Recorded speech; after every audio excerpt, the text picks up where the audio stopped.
Buenas noches, señoras y señores. Lo que ha sucedido con nuestros ancianos durante esta crisis no ha sido solo un episodio terrible, ha sido algo que roza lo criminal. Los ancianos han sido descartados desde incluso antes del principio de la pandemia como grupo de riesgo. La indiferencia hacia los ancianos se sembró mucho tiempo antes y tiene razones ideológicas muy caracterizadas. Las ideas tienen consecuencias y las ideas progresistas han descartado a nuestros ancianos y son la causa de su abandono.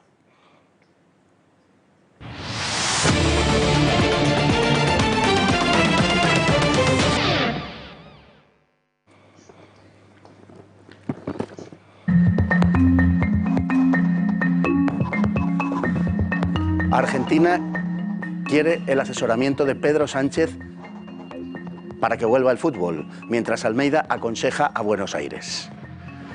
Bueno, la noticia llamaba la atención. Los argentinos piden asesoramiento a Pedro Sánchez, aunque solo fuese para ver cómo hacer que retornase el fútbol, incluso para un objetivo tan modesto, al final no era más que una broma.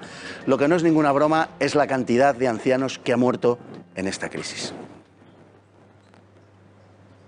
Unos 18.000 ancianos han fallecido en residencias durante la crisis del COVID-19 que seguimos padeciendo. La enfermedad afecta sobre todo a personas de avanzada edad y a personas con difíciles patologías. Cualquier tratamiento de la pandemia debiera haber empezado por proteger de modo muy especial a estos grupos sociales, sobre todo a los ancianos fácilmente identificables. Pero nada de eso ha sucedido, al contrario. Si España ha sido el país que ha sufrido más muertes en proporción a su población, ello se debe a la espantosa mortandad sufrida por los ancianos. Pero estas muertes han sido inevitables. Los ancianos han sido abandonados por el gobierno de forma expresa. Lo que se sabía desde hace más de un mes antes del decreto del estado de alarma subrayaba la problemática del contagio entre las personas con menor capacidad de defensa. Una instrucción gubernamental del 5 de marzo, 9 días antes del decreto de alarma, refleja abiertamente la actitud del Ejecutivo ante lo que se venía encima. Pese al conocimiento de que los ancianos eran el mayor grupo de riesgo, no trasladaron a uno solo a las instituciones sanitarias que podían haberles salvado la vida. Desde las residencias se efectuaron desesperados llamamientos para salvar la vida de nuestros mayores. Ninguno de ellos fue atendido por Sanidad, que se limitó a enviar sedantes en lugar de los medicamentos requeridos, dando por supuesto que los ancianos debían encarar un futuro más que dudoso para liberar plazas hospitalarias. Los protocolos de algunos de estos centros muestran cómo se decidió que los mayores de 70 años debían ser rechazados y devueltos a las residencias. Para más INRI, el ofrecimiento de la sanidad privada de 2.200 camas de UCI y de unas 40.000 camas hospitalarias fue ignorado por las autoridades gubernamentales. Sorprendentemente, ese rechazo parece haber sido aceptado por una parte de la población, dando por sentado que los ancianos deben ser sacrificados ante la saturación de los centros sanitarios. Pero tal supuesto no es ni ética ni legalmente aceptable. La responsabilidad de la horrible mortandad que acaeció en las residencias corresponde al gobierno de Pedro Sánchez, que recabó toda la autoridad para enfrentar la pandemia. De toda la autoridad se desprende toda la responsabilidad.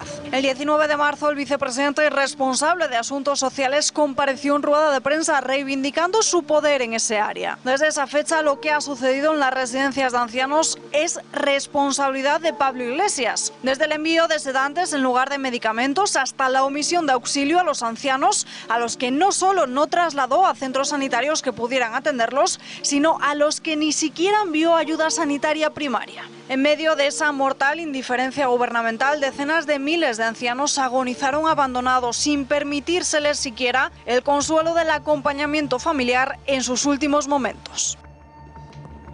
Tema verdaderamente grave donde los haya. Yo creo que es el tema más grave de esta crisis que estamos padeciendo y del que vamos a tratar con don Ignacio Fernández Cid, presidente de la Federación Empresarial de la Dependencia. Muy buenas noches. Muy buenas don Ignacio. noches.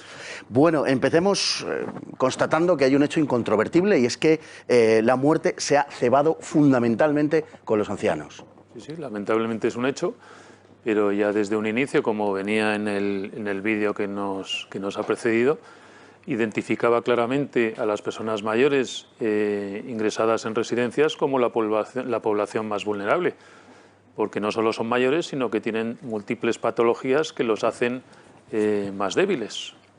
Bueno, aquí hay una idea de fondo que puede prender fácilmente, y no sé si no lo ha hecho ya en la opinión pública, y es el traslado de la responsabilidad, que es exclusiva del Gobierno, la responsabilidad política y algo más que política, por la muerte masiva de los ancianos en residencias. La responsabilidad se traslada a las residencias, como si las residencias fueran centros sociosanitarios, cuando en realidad las residencias son los domicilios, por decir de alguna manera, de los ancianos, que tienen una atención efectivamente primaria para los ancianos, pero que no están en condiciones en absoluto, ni es su propósito ni objeto, de enfrentar una pandemia. Eso es responsabilidad del sistema sanitario, justo lo que no se ha hecho. Por tanto, la responsabilidad en ningún caso es de las residencias, sino de aquellos que tienen la responsabilidad política y administrativa de la dirección de los centros sanitarios.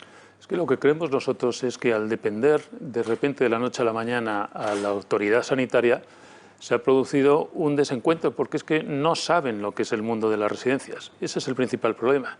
Entonces, como decía usted, nosotros cuidamos a las personas mayores, son la prolongación de sus casas, entonces nosotros tenemos personal para cuidar a las personas mayores y tenemos personal médico también, por supuesto, y personal de enfermería y de rehabilitación, de fisioterapia, de terapia ocupacional. Pero claro, no somos un hospital, pero es que no debemos ser un hospital y no debemos jugar a eso, porque entonces estaríamos fallando. Entonces tenemos unos servicios médicos mínimos para lo que es la atención del cuidado de los mayores, pero sí o sí necesitamos de la colaboración del sistema sanitario para multitud de ocasiones, como por ejemplo pruebas de diagnóstico tan necesarias para que un médico pueda cambiar tratamientos. Desde el momento en que necesitamos esa asistencia sanitaria y se nos ponen inconvenientes para evitar el desplazamiento del mayor al hospital, es cuando empieza la crisis y la tragedia que viene a continuación. Los ancianos han fallecido a causa de su vejez, pero no porque con la vejez le haya llegado el final natural de la vida, sino porque la vejez ha sido el argumento por el cual la administración los ha descartado. Bueno, claro, la vejez lleva asociada además muchas otras patologías, por eso están en las residencias, porque no solo son mayores, sino son mayores y dependientes, por eso necesitan ayuda para las actividades básicas de la vida diaria. Entonces, en el momento que llega un virus letal, pues claro, pone en cuestión ya todo, evidentemente. Entonces, hemos llegado lamentablemente a unas semanas de un colapso sanitario enorme y entonces pues se ha tenido que decidir. Y evidentemente el sistema sanitario se ha olvidado de los mayores institucionalizados en residencias. Entiendo porque ellos ilusamente creían que nosotros teníamos capacidad para atenderles. Pero es que, vuelvo a insistir, es por el desconocimiento del mundo sanitario frente a lo social. Desde antes de que se decretara el propio estado de alarma, es una circular del día 5 de marzo de 2020, el Ejecutivo ya había tomado este tipo de decisiones. Es decir, no es algo, no se puede alegar que es que la pandemia se les vino encima y no supieron reaccionar porque nadie supo hacerlo, y este tipo de argumentos que están empezando, que llevan ya tiempo circulando, sino que habían adoptado previamente la decisión de actuar como luego actuaron. Eso lo desconocemos. Lo que sí está muy claro es que evidentemente las decisiones que se tomaron no fueron las más acertadas y además se tomaron muy tarde, porque incluso ya desde los propios centros públicos y privados se estaban tomando medidas que no se tomaban por parte de nuestros responsables políticos. Por ejemplo, nosotros cerramos los centros antes de que nos llegase ninguna instrucción pública y evitamos la entrada de los familiares, que era un vector de riesgo clarísimo, por decisión propia, por autodecisión nuestra. Así no fue que, Sanidad quien dio esa orden. No, cuando llegó Sanidad nosotros ya estábamos todos cerrados. Todos cerrados, por supuesto. Pero lo que pasa es que nosotros tenemos un personal que entra y sale todos los días de los centros. Entonces, ¿cómo entraba el virus en el centro? Pues había podido entrar anteriormente, en febrero, por parte de familiares. Pues podía ser, pero también por parte del personal. Pero después, cuando cerramos los centros, el personal sigue entrando y saliendo del centro todos los días, por supuesto. Le pregunto ahora, no tanto como presidente de la Federación Empresarial de la Dependencia, sino como ciudadano de pie, como Ignacio. ¿No tiene la sensación de que desde hace tiempo existe instalada en la sociedad una opinión, no sé cómo calificarla en términos estadísticos, pero una opinión que está extendida y que refleja un rechazo a la ancianidad? Vamos a ver, hombre, lo que prima evidentemente siempre es la juventud, ¿no? Y prima siempre la belleza. pero yo creo que mayoritariamente sí, la sociedad sí respeta y sí quiere a sus mayores. Y esto yo creo que nos debe, de estas reflexiones que debemos hacer de todo lo sucedido, esto sin duda tiene que marcar un antes y un después para que reflexionemos el papel de los mayores en la sociedad, evidentemente, que tiene que ser un papel muy protagonista, no un apartado de la sociedad en absoluto. Cualquier sociedad mínimamente civilizada tiene que fundamentarse en una serie de cosas y una de ellas, desde luego, es el respeto y la consideración a los ancianos y de los ancianos.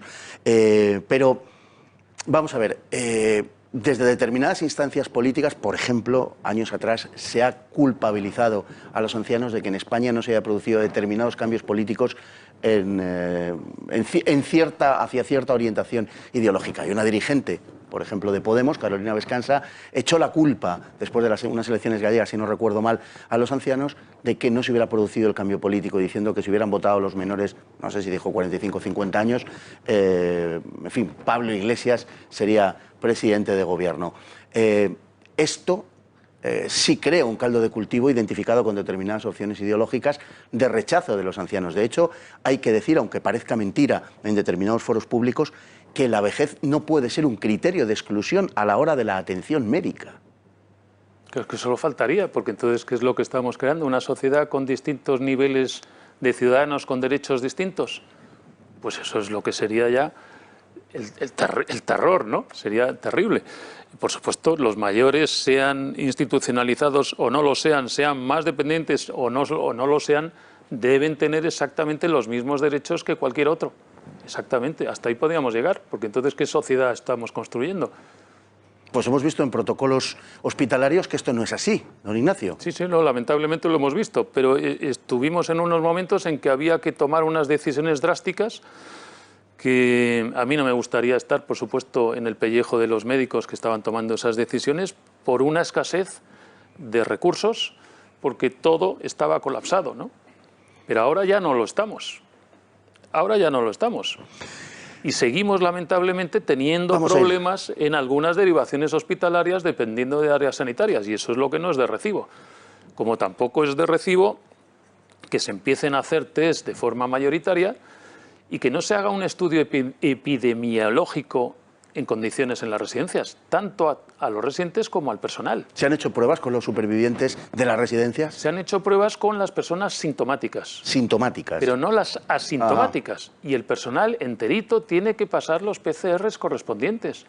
Y las pruebas ELISA, las que te dicen si has generado los anticuerpos suficientes y si no estás contagiando en la actualidad. Porque si no, nuestra gran preocupación es cuando nos están anunciando los expertos que viene un rebrote. ¿Qué va a pasar entonces ahora? ¿Nos van a atender? ¿Nos van a dar materiales de protección? ¿Nos van a hacer pasar los test? Ya nos hemos preparado y hemos aprendido a sectorizar los centros, a aislar debidamente a las personas, pero si no sabemos cuál es la infectada y cuál no, ¿cómo se hace eso? ¿Por una clínica que es engañosa? Porque en función de la persona, la reacción del cuerpo humano es distinta. Tanto al personal como a los internos, digamos. Tanto al personal como a los residentes, por supuesto, por supuesto. Es que nos tienen que dar un tratamiento especial, porque se ha visto que el resultado es terrible cuando no se hace, ¿no? O sea que realmente ustedes están en la circunstancia de que solamente los sintomáticos, acerca de ellos podemos tener conciencia de lo que pasa, pero de los asintomáticos no tenemos cifras, ni tenemos ni podemos saber cómo está incidiendo en ellos. Es importante para encarar, si Dios no lo quiera, pero se produjese un rebrote más adelante, sería un dato fundamental. Fundamental, pero también para la propia salud de todos los mayores, porque después hay que hacer unas pruebas de reconocimiento para ver en qué grado se ha afectado a la persona mayor. Por ejemplo, los pulmones, cómo se han quedado de afectados los pulmones. Entonces, todo eso después necesita un tratamiento, pero necesitamos esas pruebas de diagnóstico, por supuesto.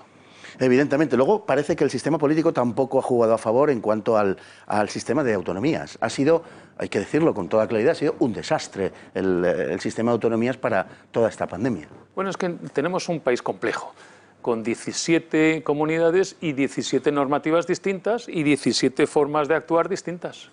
Entonces, claro, eso complica todavía mucho más. Y lo hemos visto, comunidades autónomas donde estaban colapsadas y comunidades vecinas que apenas tienen incidencia y no ha habido colaboración real entre ellas, ¿no? No ha habido traslados. No los ha habido. Lo cual es un disparate absoluto. Un disparate. No había traslados porque efectivamente había provincias que estaban en otras comunidades autónomas que tenían camas más que suficientes para haber acogido a esa población de residentes sobre todo, y no se ha hecho absolutamente nada, no se ha movido un solo dedo. O sea, ahí hay una responsabilidad política muy clara. Sí, nosotros evidentemente lo llevamos denunciando desde hace meses, que evidentemente necesitábamos otro tipo de actuación. Y no se ha dado esa respuesta, lamentablemente, y por eso se ha producido. Otra cosa que es increíble también es, en las alturas de la película en la que estamos, cómo todavía no salen las cifras oficiales. Entonces, retomamos con lo que decía usted antes. Cuando salgan de verdad las cifras reales, habrá que buscar un culpable y volverá a caer sobre las residencias la responsabilidad. Y si no, al tiempo, ya lo verá usted, porque somos el eslabón más débil de la cadena. Es que eso es justamente lo que no puede ser, don Ignacio. Por eso le digo que se está conformando una cierta opinión pública que está señalando y apuntando a las residencias, e incluso a algún responsable político echando la culpa de lo que ha sucedido al carácter privado de algunas residencias. Es verdaderamente una locura y es, desde el punto de vista de la ética, es intolerable decir esto cuando la responsabilidad es íntegramente de la dirección política. Pero además cuando los datos son falsos. Los datos previos son falsos, porque la incidencia que ha tenido este virus en las residencias públicas y privadas ha sido terrible. En las públicas y en las privadas, claro, en las dos. Por tanto, no podemos hablar que el modelo privado ha sido el que ha fallado. No, es que no han fallado ni las residencias públicas ni las privadas. Lo que ha fallado es el sistema sanitario que nos ha dado la espalda, que es muy distinto. Ahora, en cuanto a incidencia, se ha llevado más incidencia en las residencias públicas. ¿Por qué? Pues es muy fácil, porque son residencias de mayor tamaño. Y en aquellos centros donde ha entrado, pues la propagación del virus ha sido terrible. Pero no es porque hayan funcionado mejor o peor, ¿no? Sí, está es porque claro. Nos han dado la espalda. Está claro, como ha pasado en los centros urbanos, donde la enfermedad se ha expandido más, lógicamente, que en las zonas rurales. Donde hay más densidad. Y es la razón de por qué Madrid es la que arroja las peores cifras, que no es verdad que sean términos proporcionales las peores cifras, pero en fin, unas de las cifras más altas de toda España. Pues don Ignacio, le agradecemos enormemente su presencia hoy, porque es un tema difícil, complicado, enormemente desagradable, pero que yo creo que hay que clarificar para que quien es verdaderamente responsable de esta situación no salga exonerado, limpio de polvo y paja de este asunto y, sobre todo, no eche la culpa a los demás, que son, además, quienes han estado trabajando precisamente por salvar la vida de esos ancianos que han sido abandonados. Sin duda. Y si me permite una cosita, estamos lanzando una campaña para reconocimiento de nuestro personal, porque, claro, ha sido un personal tremendamente valeroso, que con muy pocos medios ha dado la cara, incluso arriesgando su salud y la de sus familiares, porque comentábamos que estos profesionales después volvían a su casa. Entonces estamos impulsando una campaña de reconocimiento para una medalla al compromiso social de todo el colectivo de profesionales, y lo estamos haciendo a través de Change.org. Entonces, pues si la audiencia tiene a bien apoyarnos, nos encantaría, porque es de justicia reconocer la labor de estos más de 200.000 profesionales que trabajan en residencias. Pues dicho queda, don Ignacio, hacía falta. Muchísimas gracias. Muchas gracias a usted. Cambiamos ahora, vamos a pasar a algo un poquito más ligero, a nuestra sección de hemeroteca.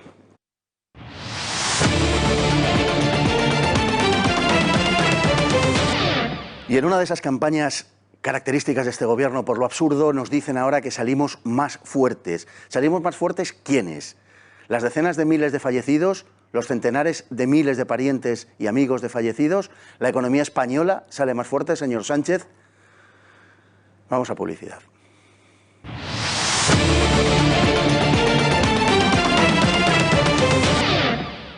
Y en medio de esta pandemia, naturalmente, la lucha política prosigue, y un pulso político de primera magnitud es el que está teniendo lugar entre Donald Trump y la OMS. Conociendo a Donald Trump, no es difícil predecir el resultado. En cualquier caso, la política norteamericana sigue siendo vital y esencial para entender todo lo que pasa, y desde luego es uno de los vectores que van a marcar la política de los próximos meses y años. Y por eso es importante saber cómo va evolucionando. Se lo vamos a contar.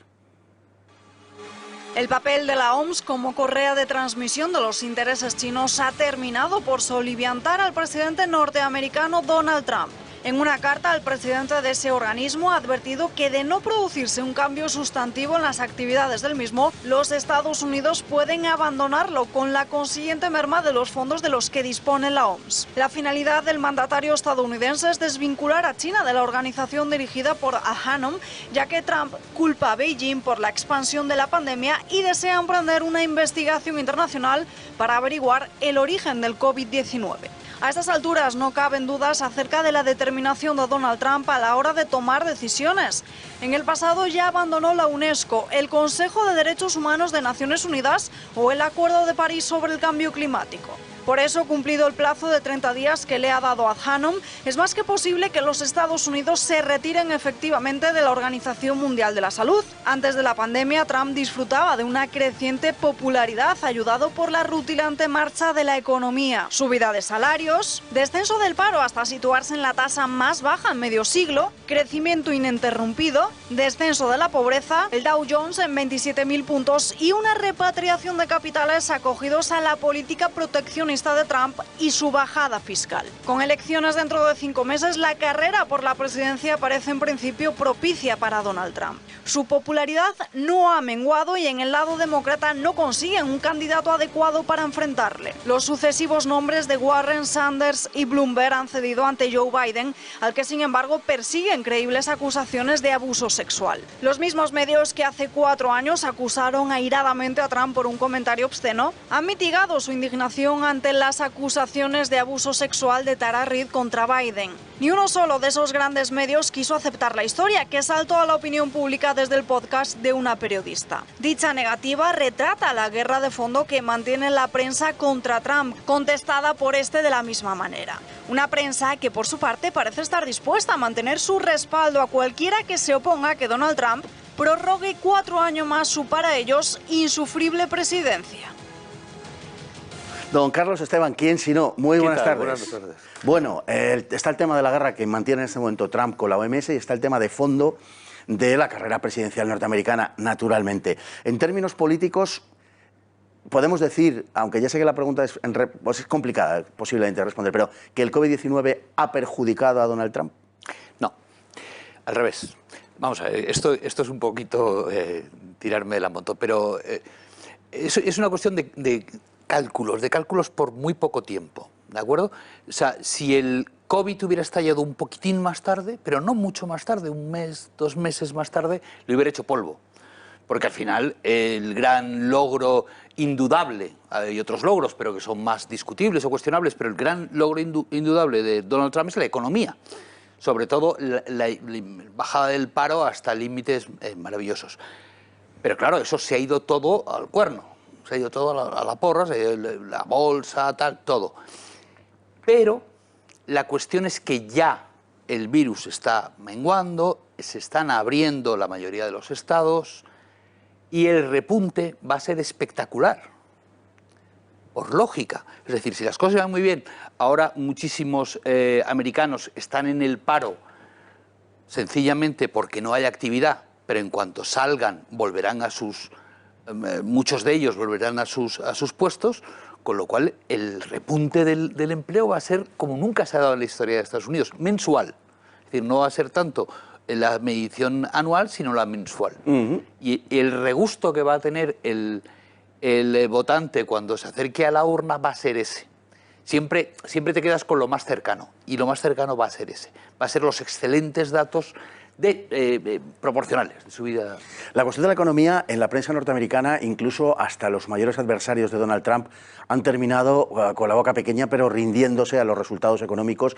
En fin, lo justifican, como siempre pasa en estos casos, con los últimos meses de Obama, que ya apuntaba no sé qué, no sé cuántos. Pero bueno, la realidad es la que es y no se puede evitar. Es, por otro lado, yo creo que indiscutible, desde luego, hasta lo que alcanza nuestro recuerdo vital, que el enfrentamiento norteamericano, el enfrentamiento ideológico en el seno de la sociedad norteamericana es quizá más grande de lo que haya sido nunca. Desde la guerra de secesión yo creo que nunca ha estado tan... Estados Unidos nunca ha estado más separados. Es decir, realmente existen dos Américas que no es ya que opinen diferentes, es que no se pueden ni ver. Y bueno, que responden bastante a republicanos y demócratas, pero ya no tanto, ya corresponden, por eso tiene especial interés toda esta temática, y es que corresponden a algo que está pasando en el resto del mundo, ¿vale? Una especie de globalismo, las tribus, la política de tribus y de intereses especiales frente a el localismo, nacionalismo, soberanismo, etc. Y eso es lo que está en juego en Estados Unidos en este momento. ¿Qué pasa? Que como el gran logro era la economía, muchos estados están intentando salir lo más tarde posible del confinamiento para a ver si llegan con la economía bien destrozadita. Claro, en todas partes cuecen habas, Sí, realmente. sí, hombre. Bueno, algunos estados han establecido protocolos sanitarios y sociales muy estrictos y otros estados es como si prácticamente no hubiera pasado nada. Sí, sí, claro. Esa es una de las cosas que antes hablabais del tema de los 17 autonomías y tal, que es un follón. Bueno, pues al final nosotros estamos bajo un mando único. Allí no. Allí realmente las autonomías son autonomías, los estados son estados y cada uno ha hecho de su capa un sayo. Para gran cabreo, por cierto, del propio Donald Trump.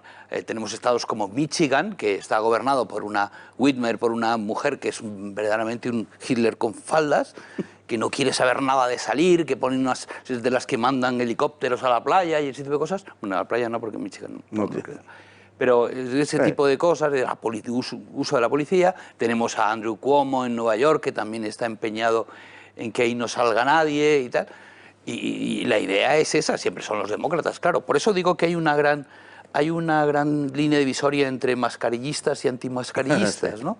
De los que quieren a toda costa salir y los que dicen que es un disparate acabar con el confinamiento. Y en gran parte los que se han dejado dominar por el miedo, por decir así, nadie está negando que no haya causas para el miedo, pero los que se dejan dominar por el miedo y los que de algún modo piensan que para vivir así es mejor casi no vivir, es decir, que prefieren enfrentar el virus a tener que vivir así. Claro, estamos hablando de un país que uno de sus fundadores tenía como lema el de dame libertad o dame muerte. Ahora sencillamente por una pandemia o una epidemia que realmente tiene una tasa de letalidad muy baja. Es decir, no es que te estés enfrentando a las balas enemigas en el desembarco de Normandía, no es la peste negra. Es una enfermedad preocupante, pero realmente no es para destruir un país ni para destruir sus libertades, ¿no? Bueno, los demócratas han puesto en liza una serie de candidatos. A priori quizá el más prometedor podía ser Bloomberg, porque aportaba quizá algo novedoso, pero la verdad es que este hombre se ha estrellado. Bueno, se ha estrellado porque realmente, digamos que representa todo lo contrario de lo que viene anunciando el Partido Demócrata. Es un blanco millonario, mayor y varón, y heterosexual. Es que lo tiene todo el hombre. Así no hacemos nada. Pero sobre todo de millonario. Luego, en cuanto empezó el de la pandemia, por ejemplo, despidió no sé cuánto de su plantilla. Así. Entonces es el típico hombre de corazón de acero que no es lo que quieren los blanditos demócratas, ¿no? Bueno, lo que no, por lo menos como imagen. Es como lo que imagen, no, por supuesto, por supuesto. Bueno, el momento de Sanders había pasado, está claro, pero hubo un cierto momento en el cual parecía que Warren podía ser por sus características personales. Bueno, el momento de Sanders no había pasado. Lo que pasó con Sanders es muy curioso porque es un tipo que parecía, por favor, no me dejéis ganar. Quiere decir que es que, es verdad, quiere decir que se retiró con Hillary cuando se supo que la maquinaria del Partido Demócrata contra todos sus estatutos había hecho trampas en favor de Hillary Clinton y contra Sanders. Y él se cayó, sí, tal, y la apoyó a ella y tal. Entonces es un tipo que se nota que no quiere ganar. O sea, no sé cuál es su juego, pero desde luego no quiere ganar. Y en cuanto a Warren pasó tres cuartos de lo mismo, es decir, también se retiró de una manera... Es decir, que tampoco ¿Qué pasó con Warren? Vamos a ver, la idea que yo he podido deducir es sencillamente que el Partido Demócrata, el aparato, tiene más poder, o mejor dicho, los donantes que hay detrás tienen más poder y dijeron, no queremos esta. Queremos uno que vaya más seguro, que tenga ya cierto tirón entre nuestra base, que es, ya sabes, esos tribus y tal. Y bueno, eligieron a Joe Biden porque todo lo que ha tocado Obama parece que tiene su magia, ¿no? Y Joe Biden fue su vicepresidente y entonces luego tiene cierto gancho con el blue collar worker, ¿sabes? Pero es Biden el mejor opositor de Trump. No, a Biden se lo va a comer con patatas. Claro. Claro, pero es muy buen candidato. Si ganara, es un excelente presidente para los demócratas, porque es un tipo que está dando unos indicios de demencia senil evidentes. El otro día dijo, batiré a Joe Biden. Es decir, que es un tipo que se le va la olla, pero muchísimo, cada vez más. Y esas cosas no mejoran con el tiempo, sino que van empeorando.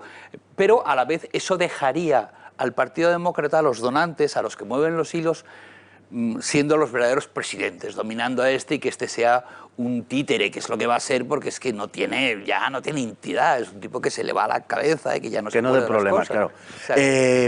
Bueno, está acusado de abusos sexuales que parecen tener bastante fuste en su enunciación y que trataron de ser ocultados por la prensa, porque la señora Reid, que fue la que lo denunció, que le había sucedido a ella, acudió a la prensa, el demócrata, por supuesto, le rechazó la historia y saltó a partir del podcast de una periodista... Bueno, eso es una cosa que ya estamos viendo mucho, ¿no? Es decir, ahora sí. Han salido muchos vídeos del propio Joe Biden diciendo a una mujer hay que creerla siempre. Claro. Y dices, verán, esta no, es que esta no y tal, porque...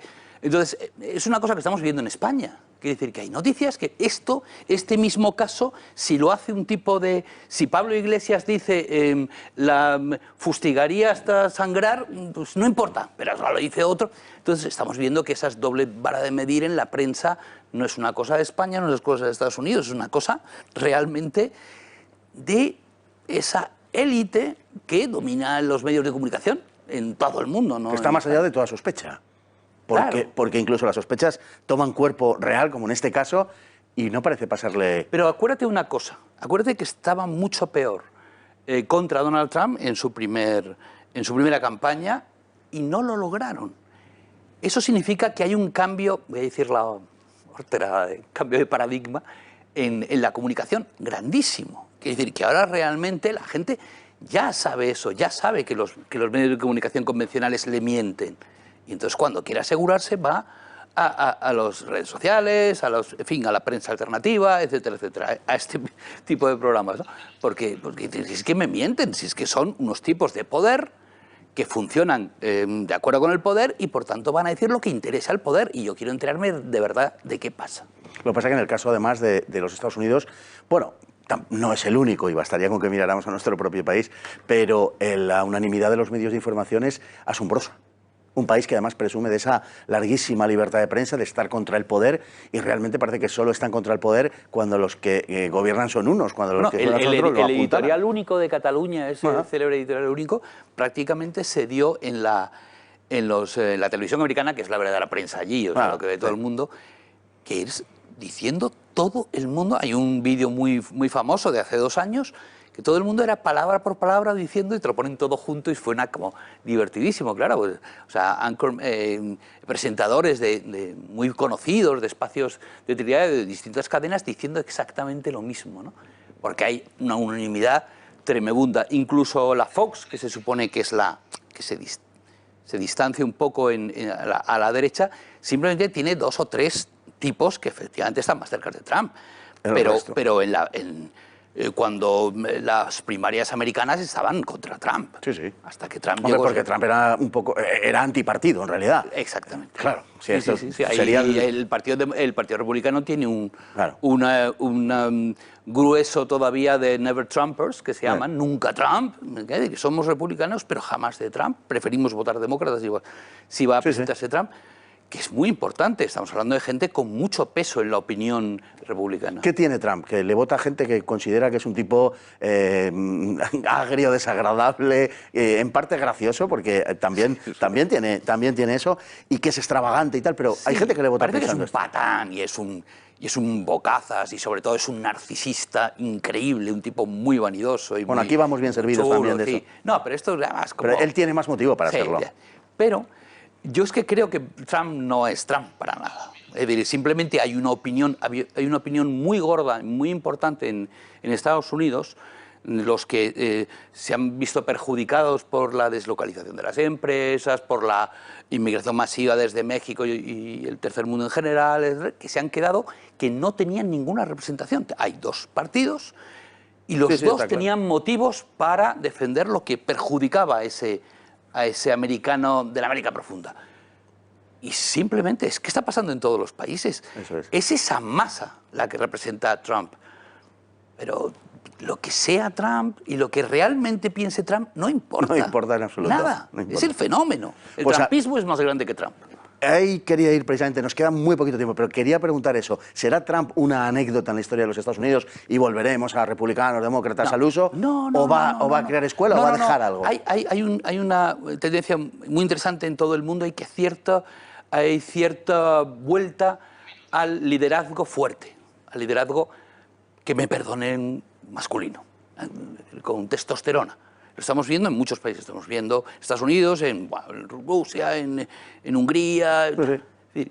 Hay es decir, bueno, hasta aquí hemos llegado, ya esa cosa blandita de que no hay que molestar absolutamente a nadie, eso ya empieza a no gustar porque se revuelve en gobiernos que no sabes realmente qué van a hacer. Un liderazgo masculino que en Europa, por ejemplo, encarna muy bien Marine Le Pen. Pero... Sí, curiosamente. Sí. Muchísimas gracias, don Carlos. Gracias por estar con nosotros. Gracias.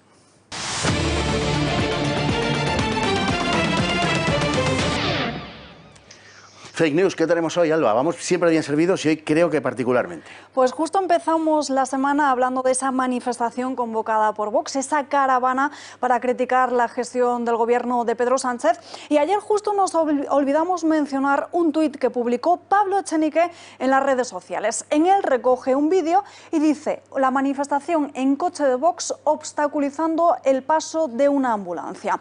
Inmediatamente después de publicar este vídeo, esta secuencia que tiene lugar en Cantabria, muchos usuarios de la red se hacen eco y dicen que estas imágenes en verdad no se corresponden al sábado, sino que más bien son del año 2017. Pues bien, lo cierto es que no son del año 2017, que se corresponden efectivamente al sábado. Hace mal tiempo, por eso las calles están mojadas y en los coches sí que se puede ver alguna bandera de España. El Servicio Cántabro de Salud y también la delegación del Gobierno de Cantabria han confirmado que ese momento es efectivamente del sábado y que además esa manifestación no impidió en ningún momento que esa ambulancia no llegase a su destino. Es decir, esta ambulancia pudo llegar finalmente al hospital de forma puntual y correcta. Además de esta manifestación, estaba plenamente convocada, todo el mundo lo conocía, por tanto la crítica de Echenique no se entiende. También hemos recogido otro momento, otro tuit que ha publicado Podemos en las últimas horas, concretamente esta misma mañana en Twitter. Se hace eco de esa noticia de la manifestación de los sanitarios de ayer por la noche, donde cambiaron los aplausos por esta convocatoria silenciosa para, efectivamente, como dicen, apoyar a la sanidad pública, pero de lo que se olvidan los morados es que muchas de esas, vamos a ver ahora unas imágenes de esa manifestación silenciosa enfrente del Gregorio Marañón, donde se pueden ver que efectivamente apoyan a la sanidad pública, pero piden también mascarillas homologadas, pero dicen también que no saben si están homologadas. Es decir, en definitiva, se quejan de esa falta de material, de que el gobierno no les ha proporcionado material suficiente y es lo que piden. Por lo tanto, un poco de hipocresía por parte de Podemos haciéndose eco de esta noticia cuando ellos forman parte del gobierno y no dotan a los profesionales de material suficiente. Bueno, Alba, es que esto es verdad. Bueno, le voy a decir algo a Pablo. Vamos a ver, mira, Pablo, las manifestaciones no dejan pasar a los viandantes o a los coches, con independencia de que las manifestaciones sean en coche o a pie. Por tanto, el hecho de que sean en coche no añade nada. Punto uno. Punto dos. Mira, vamos a ver. Yo no sé qué os ha dado con la sanidad pública, que es, por otro lado, maravillosa y magnífica, pero el caso es que no la usáis. Entonces, ¿de qué vais dando lecciones? Madre mía, Pablo, el día que te enteres de que la sanidad pública en España la inventó Franco. El día que te enteres, Pablo. Bueno, Alba, pues un placer tenerte aquí en esta sección y terminamos hoy, por cierto, con la frase de un autor que es muy querido por nuestra extrema izquierda y que quizá nos explique algunas cosas de las que hemos estado hablando hoy en este programa. La frase de Bertolt Brecht dice así: cuanto más inocentes son, más merecen morir. Bertolt Brecht, muy buenas noches.